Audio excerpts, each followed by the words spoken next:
Dobro jutro kolege, dobro jutro i vama poštovani gledatelji. Tako je, zapravo mjesec studeni je već tradicionalno rezerviran za jazz glazbu ovdje u Čakovcu. Sutra nam počinje 29. po redu Jazz Fair. A što nas očekuje, tko će nastupati, reći će nam jutros moja gošća Tamara Korune-Klesar. Dobro vam jutro. Dobro jutro. Dakle, tako je upravo na ovoj pozornici na kojoj se sada nalazimo.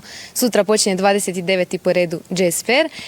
Otvara ga naš domaći bend Međimurski Sci Fidelity Orkestra. Vjerujem da ga ne moram predstavljati nešto posebno, pogotovo ne našoj domaćoj publici. A poslije njih slijedi Balkan Zoo koji će ovaj put imati pojačanje, a to će biti pjevačica Nina Čorić i oni će nam izvesti hitove romske glazbe, uglavnom s nekakvim balkanskim prizvukom u jazz ruhu. Naravno. U petak nas očekuju još dva benda. U petak nas čeka Jakomini Jazz Trio, to je jedan bend, zapravo svi su Slovenci. Studirali su u Gracu i tamo su se našli i odlučili tako osnovati jedan bend u nešto neobičnijoj postavi. A poslije njih nam svira Čuj, dakle isto jedan hrvatski bend, vrlo poznat koji voli miješati jazz i elektroniku. Što nam govori to za jednu ovako manju sredinu poput Čakovca da već 29. godinu po redu ima sluha za jazz glazbu? Pa evo, s ponosom mogu reći zapravo da je to dosta velik broj godina što se održava Jazz Fair. Dakle, to znači da nam zanimanje za jazz glazbu postoji, da je velik broj ljubitelja džeza i sigurna sam da će se održati i 30. Jazz Fair sljedeće godine. Također svake godine zapravo raste broj glazbenika, jazz glazbenika koji su profesionalni, dakle završili su konzervatorije diljem Austrije, Hrvatske i šire. Karata još uvijek ima?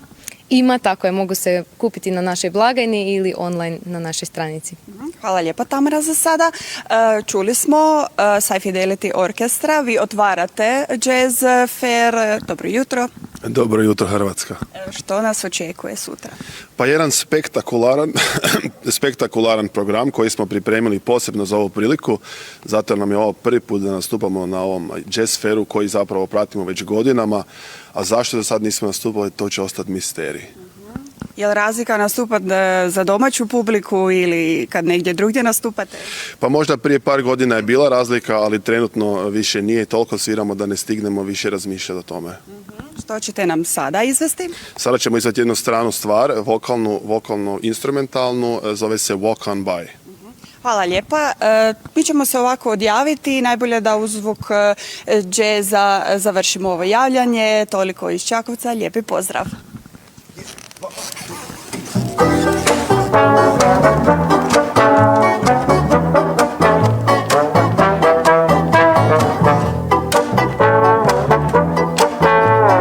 If you see me walking down the street and I start to cry each time we meet, walk on by,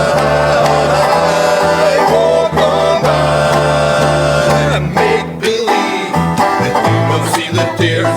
Just let me grieve and private, 'cause each time I see you, I break down and cry.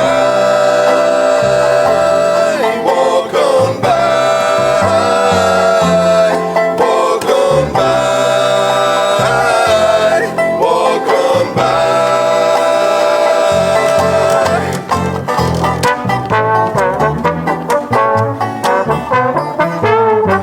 I just can't get over losing you, and so if I seem broken and blue, walk on by,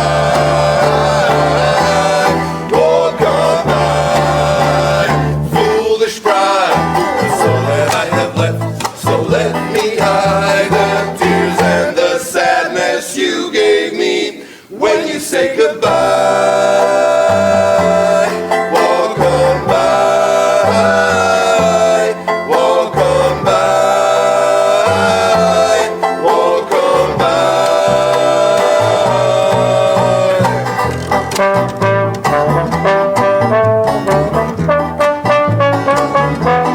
Mi smo uz ovu glazbenu podlogu mogli do kraja emisije, bez problema. O da, Fidelity Orkestra tako dobro zvuči će u Čakovcu ovih dana.